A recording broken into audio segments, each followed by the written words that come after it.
The elephant in the tree. It was summer. The shiny yellow sun was on full time duty. Mahi was happily eating mangoes, her favorite fruit. She had reached the seed when a thought popped into her head. What would I do if there were no mangoes? That night, as Mahi was about to go to sleep, she saw a fat little elephant in the tree outside. She sat up and stared. What a strange little elephant it was! It had 7 trunks. As Mahi stared, the elephant came right into her room. Aye! Even before Mahi could yelp, the elephant had put one of its trunks across her mouth. Shh, said the elephant. My name is Airavat. I have come because I need your help. Mahi rubbed her eyes sleepily and said, I want to go back to sleep. Child, said Airavat, his voice gruff and whispery, there is no water in our world.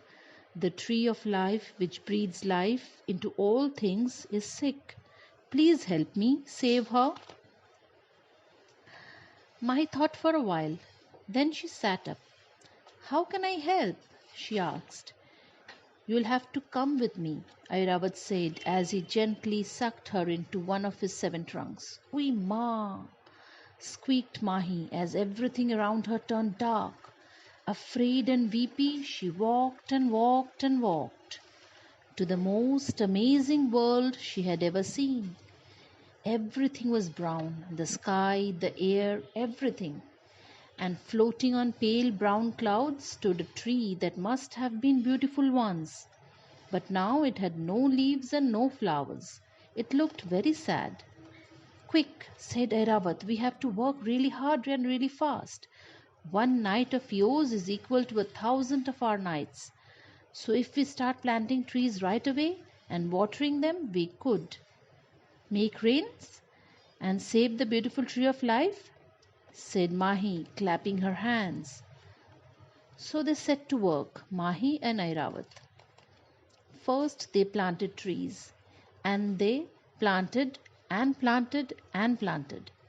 Then Mahi watered the tree of life, and Airavat sucked up the water and blew it into the clouds until they became very full and swollen. And it started to rain.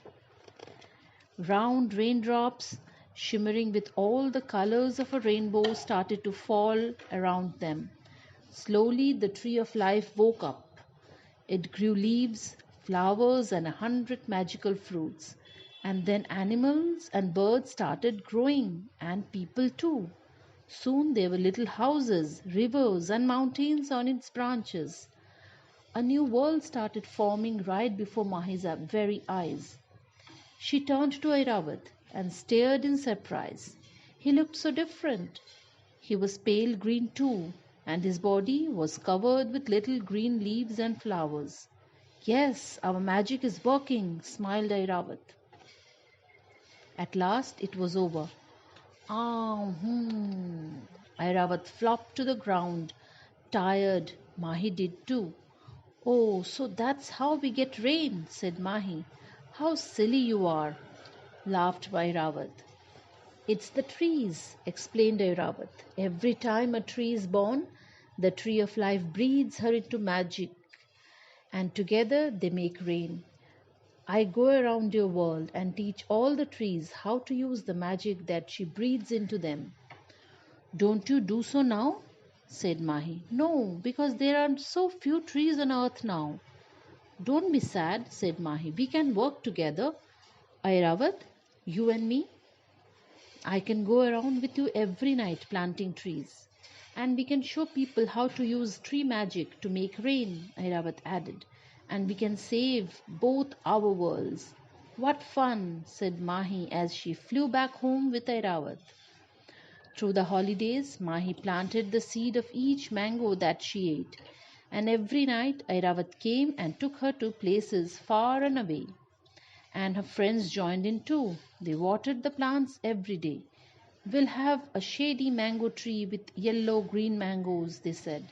And when the fruits fall, they will make more trees, maybe a mango orchard.